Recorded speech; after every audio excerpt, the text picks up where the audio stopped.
Chettinad Cement, perfect concrete choice. 63 years of excellence.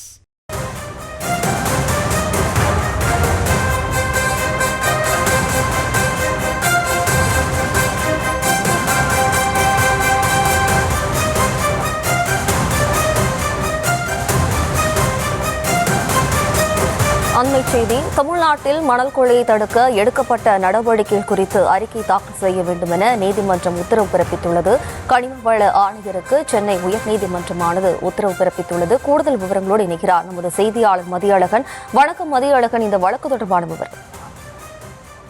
மணல் கொள்ளை தொடர்பான வழக்கு ஒன்றை விசாரித்த சென்னை நீதிமன்றம் இந்த விவகாரம் தொடர்பாக கனிம வள ஆணையர் நேரில் ஆஜராகி விளக்கம் அளிக்க உத்தரவிட்டிருந்தது. இந்த நிலையில் இந்த வழக்கு நீதிபதிகள் S M Subramanian, C Kumarappan அமர்வில் மீண்டும் விசாரணைக்கு வந்தது. அப்பொழுது கனிம வள ஆணையர் மோகன் நேரில் ஆஜராகி இருந்தார். அப்போது அவரிடம் தமிழ்நாட்டில் தொடரும் மணல் கொள்ளையை தடுக்க என்ன நடவடிக்கை எடுக்கப்பட்டுள்ளது என நீதிபதிகள் கேள்வி எழுப்பினர்.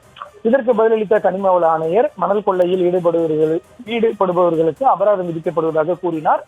மேலும் ஆன்லைன் பதிவு முறை, ஜிபிஎஸ் மூலம் கண்காணிப்பு உள்ளிட்ட நடைமுறைகள் பின்பற்றப்படுவதாக தெரிவித்தார். அபராதம் விதிப்பது மட்டுமே போதாது என கூறிய நீதிபதிகள் மணல் கொள்ளையில் ஈடுபடுபவர்கள் மீது குற்றவியல் நடவடிக்கை எடுக்க வேண்டும் என குறிப்பிட்டனர். கனிம வளங்கள் நாட்டின் சொத்து என தெரிவித்த நீதிபதிகள் அவற்றை கொள்ளையடிக்க அனுமதிக்க முடியாது என திட்டவட்டமாக தெரிவித்தனர். மணல் கொள்ளையர்களுடன் இணைந்து அதிகாரிகள் செயல்பட்டால் இதனை தடுக்கவே முடியாது என கூறிய நீதிபதிகள் இந்த விவகாரத்தில் தீவிர நடவடிக்கை எடுக்க வேண்டிய நிலை உள்ளதாகவும் கூறினர்.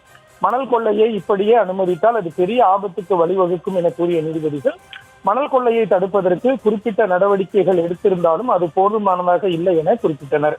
இதனையடுத்து மணல் கொள்ளையை தடுக்க எடுக்கப்பட்ட நடவடிக்கைகள் குறித்து கனிம வள ஆணையர் அறிக்கை தாக்கல் செய்ய உத்தரவிட்ட நீதிபதிகள் வழக்கினுடைய விசாரணையை அடுத்த வாரத்திற்கு ஒத்திவைத்தனர்.